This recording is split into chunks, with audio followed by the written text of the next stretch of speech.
எப்படியும் அங்கே இருக்க எல்லாருமே இன்வெஸ்டிகேஷனுக்கு ஒன்றா உட்காந்துட்டாங்க. ஆனால் அங்கே இருக்க யாருமே ஒழுங்கான பதில் கொடுக்கல. கடுப்பான நம்ம ஹீரோ அந்த பேஷண்ட்டோட பர்சனல் டாக்டரை பார்க்கணுன்னு கேட்குறாரு.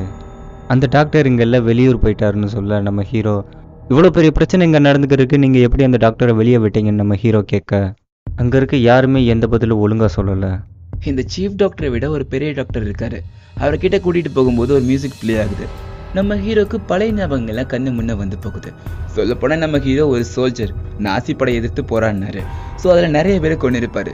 இந்த பெரிய டாக்டர் கொஞ்சம் புத்திசாலியாக்கிறதுனால நம்ம ஹீரோவை பார்த்து, நீ ஒரு சோல்ஜர் தானே, எத்தனை பேரை கொண்டு இருப்ப, அந்த அனுபவத்தை சொல்ல அப்படின்னு கேட்கும்போது, அதை பற்றிலாம் உங்களுக்கு தேவையில்லை, அந்த பேஷண்ட்டோட பர்சனல் டாக்டரை பற்றி மட்டும் சொல்லுங்க, நீங்கள் அந்த டாக்டரை பற்றி சொன்னால் என்னால் இன்வெஸ்டிகேஷன் பண்ண யூஸ்ஃபுல்லாக இருக்கும்னு நம்ம ஹீரோ சொன்னதும், ஸ்டாஃபோட பர்சனல் இன்ஃபர்மேஷன்லாம் சொல்ல முடியாது அப்படின்னு டாக்டர் சொல்லிட்டாரு.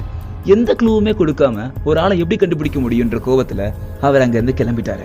அவர் நைட்டு ஃபுல்லாக அந்த துண்டு சீட்டை வச்சுக்கிட்டு இது மூலமாக என்ன சொல்ல வராங்கன்னு யோசிச்சுக்கிட்டே இருந்தார்.